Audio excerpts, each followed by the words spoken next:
Hello everyone and welcome to the Wellsy Weekly Podcast, the show where I talk about anything and everything, including nerdy things. Why? Because I'm a nerd. Stereotypical nerd, of course. I've got the glasses, I'm the skinny little white boy, and I like comic books, I've got the whole shebang. So, that's what I want to talk about today. Yes, I'm going to give you my thoughts on the latest Spider-Man film, talk a little bit about some of the theories for the future of the Marvel movies as a whole, and fan cast a few characters that I think will be coming to this big screen very soon.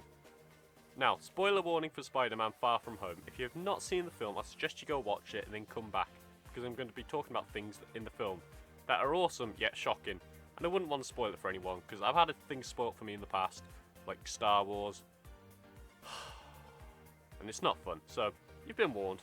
This is your final warning. Spider-Man, spoilers now. Right, so, Spider-Man Far From Home is a great addition to the collection of web-swinging films.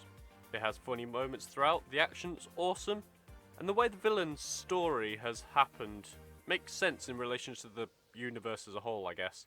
Like, the idea of Mysterio being a collection of people using visual effects and projectors to create a real-life threat, all whilst having one common hatred for Iron Man, who was previously their crappy boss, right? I think it's a good idea, one that makes logical sense, I've noticed a theme with these Spider-Man films as well, in the sense that the villains are a byproduct of the heroes of what they've done before, basically. So in Homecoming, Vulture and the Shocker use tech from the invasion seen in the first Avengers film, and now Mysterio exists because people really hate their old bosses. Now, I've had one or two bosses that I wasn't a fan of, but I'm not gonna really go out and be super evil bad guy on them. That's just a bit too much effort. I'd rather sit down in my chair and play my PS2, to be honest with you. So there you go. And at the end of the movie, it's suggested that Mysterio died on the bridge, and I don't think that's true, to be honest. One, he's the master of illusion, right? So he could have faked his own death, even Spider-Man, even though it looked realistic. Or two, I feel like they're going to try and work their way to a Sinister Six movie, and I believe that Mysterio was one of the original members, so it'd make sense to keep him alive for that team up of villains. For anyone who's wondering what the hell Sinister Six is, it's basically a team of Spider-Man villains that team up to try and take down Spider-Man. Villains like, I think it was Doc Ock, Mysterio, Electro, Vulture, Hobgoblin, I believe, and Sandman. And I'd love to see this on the big screen, because it would be absolutely epic. Like, can you imagine it? It'd be brilliant. Anyway, besides the villain being great, Tom Holland as Spider-Man's always a win, He really embraces the childness of the character, I guess, like being a teenager, as well as delivering on the more dramatic parts, and the action's just top-notch, so overall, top-notch actor and performance. Well done, Tom. Now, the guy who plays Ned's also brilliant. I don't think he had as much screen time as the last film, which is a shame, because he's a really funny character, but oh well, what can you do? But you know what I want? I want all the funny side characters to have a film of their own. Like, imagine the really fast guy chatting from Ant-Man, Ned from Spider-Man, and, I don't know, Howard the Duck or the Ravengers from Guardians of the Galaxy teaming up. Or even a small crossover in like an end credit scene. That would just be brilliant, wouldn't it? Can you just imagine it? But anyway, so, speaking of end credit scenes as well, right? I have to talk about about the ones in this film. A lot of people said they're some of the best ones ever, and I will agree. They're not just like jokey kind of things either, like scenes that push the massive overall story forwards and introduce characters to see later on in the franchise. So, the mid-credits scene reveals J.K. Simmons as Jonah J. Jameson. That's right, the guy from the original Spider-Man trilogy with the cigar and at the newspapers. Yeah, he's back, right? And I'm so glad he is, right? He's just a perfect choice for this character. He is the embodiment of this character. So of course they brought him back, He ain't no buffed up Commissioner Gordon. Nah, he is JJ, and styling a new bald look, which I dig. I mean, it looks a little weird, but that's fine. Anyway, he reveals the identity of Spider-Man to the world, which is a shocking revelation because, for the most part in the comics, I'm pretty sure Spider-Man's identity's been hidden mostly from the world. Except for that one time in the Civil War comic, where he did reveal it to them. So I don't know how they're going to deal with that in future films. My best guess is that the Scorpion character from Homecoming, the guy with the scar on his face at the end of the film, he'll be broken out of jail by a new villain, who then creates the Sinister Six film to take down Spider-Man. But the Vulture, who already knows Peter is Spider-Man and a kid, will betray the villains at some point, as he owes Spider-Man a favour for saving his life. I don't know if that'll happen, but it makes sense, because Scorpion had a big grudge against Spider-Man, so I wonder what villain they could bring in who has a vendetta against Spider-Man or Iron Man to follow the trend of these films. To like bring all these villains together, because I really want a Sinister Six film, you know. My best guess would be Kraven the Hunter or someone like that. Going for the fact that they don't use villains that have been previously seen in the old Spider-Man films, Kraven the Hunter seems like a good choice, because he could be an assassin or an ex-SHIELD agent who wants revenge on Iron Man, but he's dead, so he targets his prodigy, Spider-Man. Who knows? This is all speculation, but that would be kind of cool. Now, the second post-credit scene shows something me and my mate predicted ages ago. So, it shows two Skrulls, Talos and his wife, the two characters from Captain Marvel, have been pretending to be Nick Fury and Maria Hill. They phoned the real Nick Fury, who was on a spaceship, taking a vacation, sort of, probably away from Earth. Anyway, loads of people guessed that Fury was a Skrull, and I guessed it as well, my friend guessed it as well, but we don't know for how long. My best guess? I'd say it's sometime after the snap, which brought everyone back.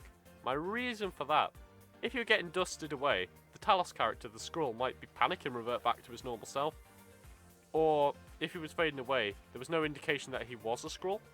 So, I feel like it's only been a fake Fury for that Spider-Man film alone. I also don't think the character would say Mother F, so Fury's a Skrull, and the real Fury is in space. This could be hinting towards something from the comics known as SWORD, right? And the best way to describe it is, you know the SHIELD organization from the movies and the TV show? It's basically that, but in space. Taking care of threats from space and, like, I don't know, Annihilation. I don't think they did Annihilation, actually. Or Skrulls, definitely. And Kree. And with the big cheese of Marvel, Kevin Feige, saying that they're going to focus on more space-based stuff, bringing SWORD as a bridge between Earth and space characters makes perfect sense, you know? That, or they could be setting up a plotline from the comics called Secret Invasion, in which the Skrulls try to take over Earth by pretending to be superheroes, which could be the next build-up of stories like Thanos was to build up to Infinity War. But I don't think they'll do it exactly like the comics, because the movies follow a very different timeline, and they have their own thing sort of going on. I think they'll adapt the story, taking elements of it, but making it plausible on the big screen. My best guess would be they continue to reveal Skrull agents around the world, and then at some point they double-cross Nick Fury, and that's when the conflict kicks off. The main villain could probably be a character called Super Skrull, who has the powers of the Fantastic Four. That's also one way you could bring the Fantastic Four into the movies, by sharing a common villain with already established heroes like, I don't know, the Avengers, Captain Marvel, and of course SWORD, if it is SWORD, I don't know. But in the future of the movies, it'll definitely introduce more heroes, and the roster of Fantastic Four are some of the most wanted. Now, I don't think, well, at least from fans anyway. Now, I don't think movies in the past have been very kind to these characters, and I think they deserve justice, because they are really good. I've read Jonathan Hickman's Fantastic Four, the comic. Oh my god, it's amazing. It really is. Definitely read it, because it's awesome, right? And I feel like if you're going to give these characters justice, you're going to need good actors and actresses, because you need to show the characters in a new way that's not to be associated with the past iterations. So I think they'll either do one of two things. One, they'll use the Future Foundation, where the heroes have kids and they wear white suits, or two, they go on full-on space exploration. Personally, I want the Future Foundation, which is a group of really smart young children that was created by Mr. Fantastic, and some of the kids in there include Mr. Fantastic and Invisible Woman's children, called Franklin Richard and Valerie Richards? I don't know, I can't remember. And with kids in the movie, you can get a real family dynamic that hasn't been shown well in the past, which is important because that's what the characters are about. They're like the bond between them. Like, they've got a family dynamic, you gotta show that on the big screen. I think it'd be useful if you had kids in the film. So, if I had to cast the people to play the heroes, I'd want John Krasinski as Mr. Fantastic, obviously. He's a fan favourite.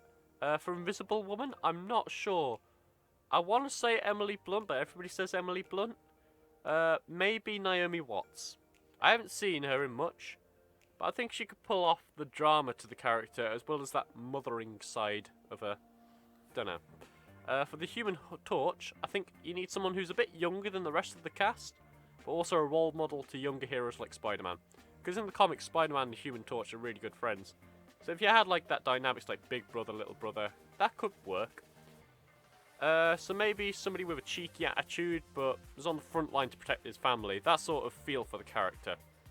So maybe someone like James Franco, Robbie Amell, or I don't know, Jake Abel?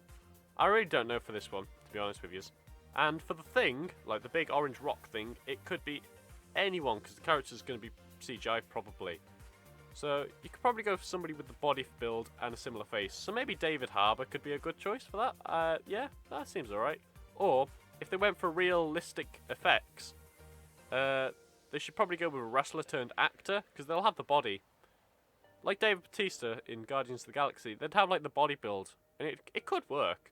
So maybe like Coen Stevens, you know, the one of the actors who played the Mountain in Game of Thrones. Maybe he could be a good choice, but whoever they choose, they need to have a good family dynamic as well as being able to do all the superhero stuff. Man, this fan casting stuff's harder than you think. Like, it's actually thinking rather than just agreeing with everyone else. It's like I've tried to suggest actors and actresses who aren't immediate choices, but could work in the scenario. They might not work, but it's not my choice at the end of the day. It's just my opinion. Who would you have play these characters? Let me know in the comments down below. I am intrigued. Anyway, that's enough rambling from me today. If you've liked what you've heard, let me know down below. Thanks for listening, and until next time, enjoy cuppa.